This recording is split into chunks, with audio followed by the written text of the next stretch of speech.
Many of you are shareholders, I know quite a few are. Just a bit of technical background. We are a private limited company.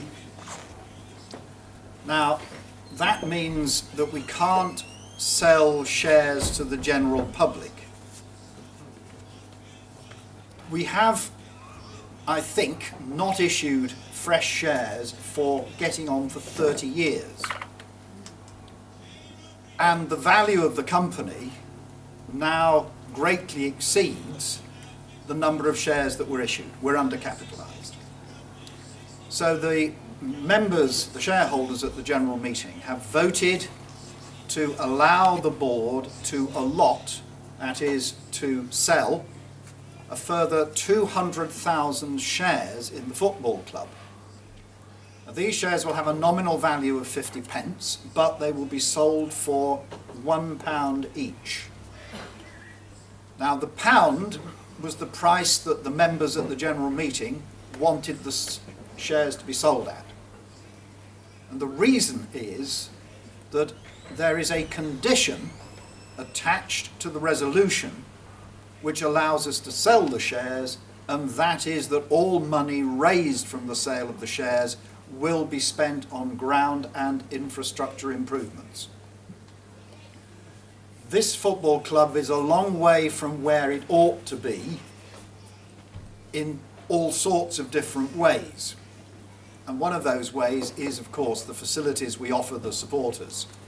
They look pretty good at this level, and they won't look too bad at the level we're at this coming season. But one more rung up the ladder, certainly two, and we will start to look very shoddy. And much more importantly, we don't want to be in the position that I understand we were in last time we got into the conference. John will correct me if I've got this wrong, having to spend money at very short notice to meet ground grading requirements. We want to plan for the future, and we want, when we get to the conference in a few years' time, to have a ground which is ready for the conference. Now, big money is needed. And because we are a business, we're not a charity, we're a business, we're allegedly a profit-making organisation, people will not generally donate large sums of money to us. We have to raise the money. And selling shares to our supporters looks like potentially the best way to do it. Now, I have to say, one of the lovely things about this football club, to my mind, is that nobody controls it.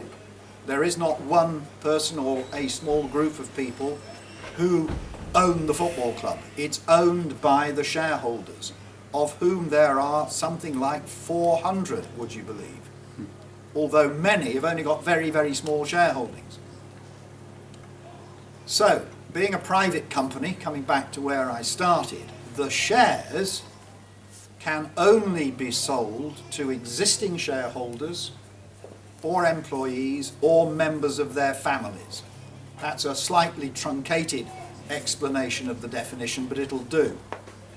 However, there are ways round this problem, and that is if you know somebody who is not a shareholder or is not a member of the family of a shareholder who wants to buy some shares, we can transfer from this shareholder to the new shareholder a very small parcel of shares. They become a member, then they are entitled to buy as many shares as they want from the football club. Now, I need to qualify that last point because it was raised at the general meeting. What is the problem? Is there a problem about somebody who we don't really like buying up a big block of shares and taking over the football club? Well, the answer is no. The directors have the absolute right to refuse to sell shares to anybody they don't like the look of, or anybody who looks as though they might want to buy Stafford Rangers. There is a danger, of course, because we're sitting on a very valuable parcel of land, so we've got to be careful about that. slight qualification: if you already own 10,000 shares in the football club, you are entitled as a matter of law to buy another 10,000. And we hope all those people who got 10,000 shares will want to buy another 10,000, because that would solve a lot of problems.